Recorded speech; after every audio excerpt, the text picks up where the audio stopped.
Ukrainian army took action for a major operation on the Eastern Front. Fierce fighting took place in the central areas of both Bakhmut and Donetsk. It was stated that Ukrainian troops carried out rocket attacks on Russian positions and Russian casualties increased considerably.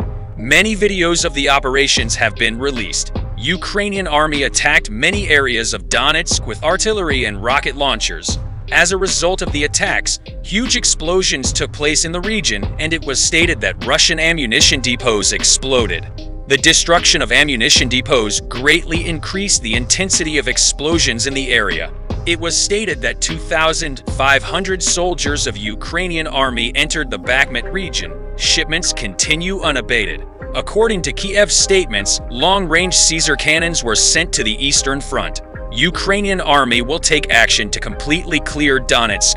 Kiev says that critical areas will be cleared of Russians. Tensions rose in the region after the announcement. Moscow wants to stop the operations by increasing its military presence in the region. A large part of the Wagner Group was sent to the Bakhmut border. Ukrainian army and Wagner Group met for the first time in the north of Donetsk. The sounds of clashes did not cease throughout the day. The intensity of trench warfare increased more than ever before. With the morning hours, Ukrainian army took action on the instructions of Kiev. Kiev sent more than 2,500 soldiers to the region to strengthen its troops on the Eastern Front. With the troops reaching Bakhmut, operations began. Ukrainian forces began to advance from Bakhmut border. 27 neighborhoods around Bakhmut came under the control of the Ukrainian army. Thereupon, Moscow ordered to stop the advance of Ukrainian army. Reinforcements and military equipment were sent to the troops of Russian army around Bakhmut. The movement of Ukrainian army with at least 2,500 soldiers caused Russian army to withdraw in the first place. Later, Moscow decided to send Wagner Group to the Eastern Front as reinforcements. Towards noon, the first encounter between Wagner Group and Ukrainian army took place. Skirmishes were heard throughout the day in the southeast area of Bakhmut.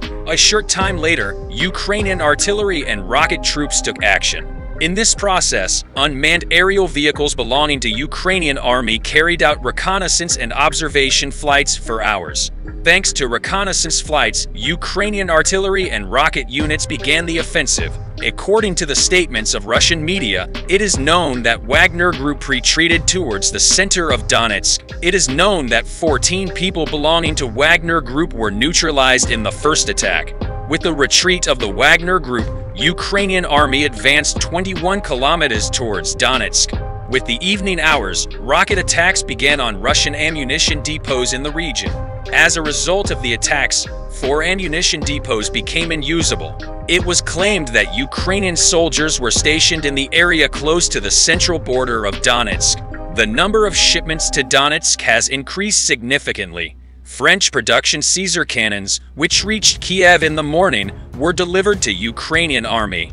Ukrainian army carried out attacks on Russian ammunition depots, headquarters, Russian military equipment and positions in the Donetsk region at intervals for hours. Russian army will begin counterattacks with 32 rocket attacks on Ukrainian army. Trench warfare intensified in the region. It is known that the conflicts still continue. Gunshots continue to rise from the Donetsk region. With the slowdown in operations, Ukrainian General Staff stated that it will make statements about the casualties. Russian army is experiencing great difficulties in ammunition and experienced soldiers. As a result, the number of aids sent by Moscow to the front was significantly reduced. However, it was stated that Moscow made agreements with North Korea and Iran during the day. As a result of the agreements, North Korea and Iran will send a large number of ammunition and military equipment to the Russian army. Moscow wants to see its mistakes by entering a great preparation period, because Ukrainian army is making a little more progress every day. Moscow has not been able to respond to Ukraine's ground operations for a long time due to the problems it has experienced. Most of Wagner Group's soldiers on the Eastern Front are held captive. These prisoners were sent directly to the front. Because of this, the losses of Russian army increased significantly. Western experts say that while the war between Ukraine and Russia continues, Russia's economic and military damage is huge. Experts, who believe that Putin will not be able to restore the economy in the short term, made predictions about the recovery process of Russian economy and army. More than 100,000 Russian soldiers were neutralized in Ukraine, while Russia spent a quarter of its annual budget on war.